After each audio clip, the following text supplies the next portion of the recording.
Don't let nobody talk you out of your house belief. That's just like me coming to your house telling you, really, this place is not for you. You don't really like that TV. You ought to give that TV to me. And you being a fool saying, you know what? I don't think I like that TV. You start talking to people saying, you know, the color really ain't coming in clear. They done got in your mind, and now they make you see, you are seeing things that's not there.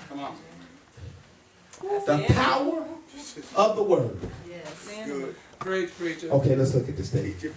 10 times. I believe that God sent Apostle Paul to the believers to let them know that there are some connection, that there is a connection between your faith standing in the power of God and the things that God promised the believer. Right. Wow. God said, Apostle Paul, I need you to go talk to these believers because they need to know that there's a direct connection between their faith and these things. Their faith is going to have to stand in the power of God so that they can get the things that God has for them. Now faith. Okay. Some things. Somebody say some things. Some things. Okay, here it is. The connection is the bridge that allows the things of God to connect to you by your faith standing in his power. That's the connection. It's a bridge. Some of you have been told, you have already, this is a bridge. Cross over the bridge. Don't look back. Cross over the bridge. But some of us are still looking back. Come on. Because see, what you don't believe is that the man of God told you don't look back, but you're looking back, rehearsing your hell, and you'll never get to your deliverance. Come on. My God in heaven. Come on. When your eyes are focused backwards, you cannot look at what God is birthing you forward. Pressing toward the mark. But how am I doing it? Because, see, you're rehearsing with that mate. But why did you do that? Why did you do that? Stop saying why. Why will keep you from getting to your now? Come on, Pastor. Woo. Come on, Pastor Bates. So you just got to say, I'm a believer. I don't make options out of the word of God. I'm a believer by faith. Yeah. Okay. Faith is more rich than you having a job. Yes, it is. Faith is more rich than you having people that's going to be able to sign a check or give you cash to help you get through your last portion of hell. Yes. Wow. Some of y'all need to tell the people, don't write me this. Baby, if they take it, it's God's will. Come on. If I look at my son, if I look at my daughter, if I look at my wife, and they say, hey, where we go? We're going by faith. Just come walk with me. Come on now. But you're going to have to allow the head to lead. Come on, preacher. Preach out. And when you're the head in your house, but you don't have a mate, then you're going to have to allow your head to lead. Your head need to be in the house so you can lead. Because if your head is not in the house, your head going to be in the world. And you were going to lead. Listen, where your head is, that's where you're going to go. Go. So if you're a mate, you have a mate, allow your head to lead. If you by yourself, allow your head to lead. Teach, doctor. Stop confusing. Look, now, when you got an unyoked head, tell your head you need to go talk to your pastor. Okay, let's look at this thing. Listen, Kingdom Ministry is going where it's going off of faith. It's not going off of money. People sitting there talking about we need to do this, we need to do this by money, we need to do this by money. The doors of Kingdom Ministry didn't open by money. Right. The pews you sitting in, you're not sitting in because Pastor Bates bought them. God provided them through faith. The doors was open through faith. There was no money in the place to open the place. So you're going to have to follow by faith. Okay, let's look. All right, I know y'all done lost some of y'all. Some of y'all need to see the cash. Look at your neighbor and say, I need to see the cash. I need to look at your neighbor and tell him, I need to see the cash, because that's where you are. Your faith is you think you need to see the cash. I need to see the cash. I need to see the cash. I need to see the cash. I know you're talking, but I need to see the cash.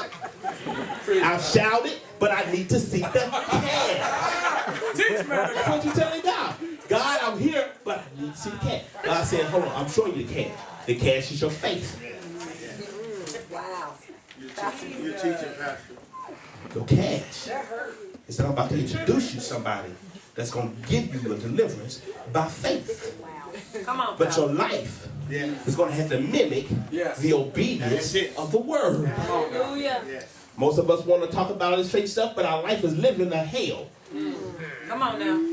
Someone say, my head can't be in, My head can't be in. and my body out. And my body out. Woo! Woo! Did you hear You're going to have to put it in. Say it again. Huh? Amen. I'll say it again. Say, my head can't be in, My head can't be and my body out. and my body out. That means you laying in the grave. Because instead of you being standing straight, you laying flat. Huh? Okay, all right, here, look, let me just get to this because I know That's powerful. some people ready. Come on, Pastor Bates. Somebody said, where's my bridge? Where's my Your bridge? bridge is your faith. Your bridge is your faith. Now, the reason that there's a connection between your faith and your faith standing in the promise and the power of God so that you can receive the things of the promise of God is because verse 5 says this, that your faith, somebody said that my faith. That my faith. See, I want you to kind of repeat it to me a little bit because I need you to see this. That my faith That my faith should not stand should not stand in the wisdom of man, in the wisdom of man, but but in the power of God. in the power of God. Now, the wisdom of man is how the world sees it. The wisdom of man. I find this kind of ironic. God said your faith can't stand in the wisdom of man. He never said there was anything wrong with the wisdom of man. He just said your faith can't stand in the wisdom of man, but it has to stand in the power of God. Okay, now look at this. Now the reason. Here it is. See, this verse telling me that by faith, that the faith of the believer has the ability to stand in two forces. He's not talking to the sinner. He's talking to the believers. God sent Apostle Paul to talk to the church. And he said, now, what they're doing is that faith is actually in two forces. He said, I don't want your faith to be in two forces. When your faith is in two forces, you have the ability to be ripped apart. And look, it's not just, and the reason you got the ability to be ripped apart is because it's not just standing in two forces, it's standing in two opposing forces. Wow. One force pulling this way, and the other force pulling this way. Baby, if you pull hard enough, the fibers of the fabric will start to thread or tear apart.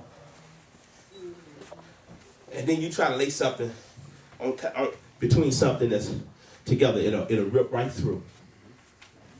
And that's what God promises doing. You're standing between two forces.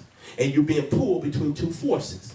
You're the force of understanding of the world's wisdom, and then the force of wanting to stand in faith. And so you're standing in two, and it's pulling you. Wow. Till when the promise of God begin to lay, you start making options out of it because you feel it tearing, ripping at the seams. Somebody say, I don't need to be in two forces. I don't need to be in two forces. Okay. Two forces cause a tornado. Cold and hot. That force will just level a whole community. Yes, it will.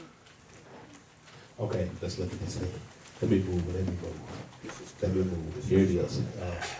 Force. Two forces. The force of man and how man sees it, how man calls it, and how man claims it. That's one force. And then you have the other force, the force of God. And that's how God sees it, how God calls it, and how God claims it. What force are you standing in? See, when you get home,